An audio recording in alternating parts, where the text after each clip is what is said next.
Hey, I'm Will Johnson, and I'm a junior software engineer at SOLTECH.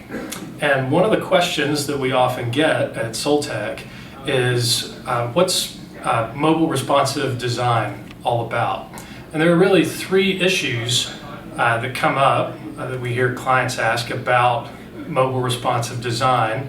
The first issue is features breaking in a responsively designed web app. Some features, depending on the frameworks that you're using to build out your web app, when they are resized onto the mobile screen size, you might have some features break. One example of that that I've personally run into is when I was building out a web app in Angular 1X, and as we tried to use parallax features, we couldn't really find any libraries to use that would enable you to use parallax on a responsive app. You would have to either write out your own code for that, or you would have to switch to a different framework. And so some things like that can be challenging if you don't let your engineers know up front that that's a feature that you want, because it could cause them to choose some different libraries to use or even different frameworks to use depending on the features that you'd like to have. Another issue that comes up is confusing a responsively designed web app with a native mobile app. There's a couple of differences here that really come up. The first is that they're different languages. If you're coding out a responsively designed web app, you are coding that out in JavaScript, HTML, CSS. You might have, depending on what your backend is, whether it's you're running a server in Node or in Ruby. You could also have just a number of things going on with a web app where you're having to make HTTP requests and AJAX calls to other servers, like apart from the code that's in your app itself. That's a web app. With a mobile native app, you're talking about languages like Swift and Objective-C.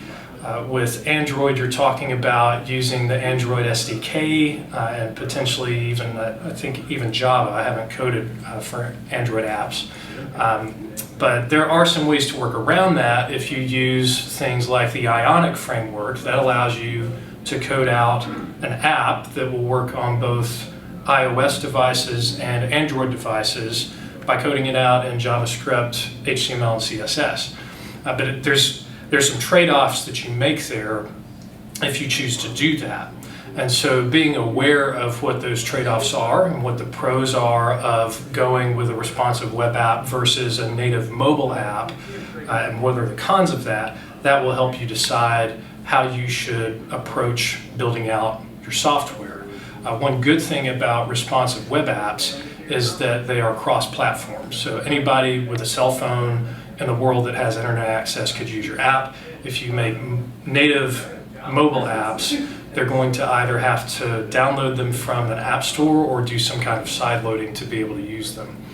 And then the third issue that we encounter is not notifying your developers up front that you want a responsively designed app. This is a problem because as you build out your app, depending on what CSS frameworks you use, or potentially even the regular software frameworks in JavaScript that you're using, you may have to build out your code in a very specific way to get a responsive design to function. And if you don't start that way, if it's just a hard-coded app that does not respond to the view width changing, you might have to go back and restructure the entire structure of your HTML and your CSS. You're going to have to put in media queries and breakpoints. You're going to have to resize fonts depending on the size of the screen. And so essentially, when you code out a responsive web app, you code out, in some ways, 3 to 4 to 5 separate apps in terms of the styling and in terms of how you structure the app. A good example of this would be if you're using a CSS framework like Bootstrap.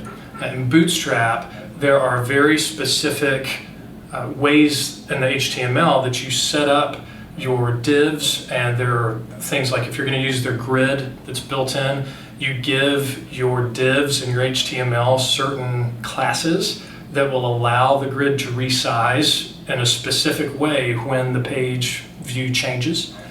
If you don't build that in from the beginning, you're going to have to tear out a lot of code and in some ways start from scratch potentially, or at least you're going to have a pretty big setback in terms of having to go back and rewrite a lot of code. So telling your engineers that you want a responsive app up front allows them to build out a really great looking app where as they build it out, they're able to make sure that everything functions well. And in the end, you get a product that I think will be much more used much more widespread, just because so much internet usage that we have now is on mobile. It'll work on mobile, it'll work across devices, and in some ways you could create software that even beats the software that you would see on a mobile app, depending on what your target audience is and what you're trying to do. So those are the three things that we often encounter as we're building out apps, and things to think about when you're asking yourself the question, what does it take for us to think about making this a responsive web app versus some other kind of app?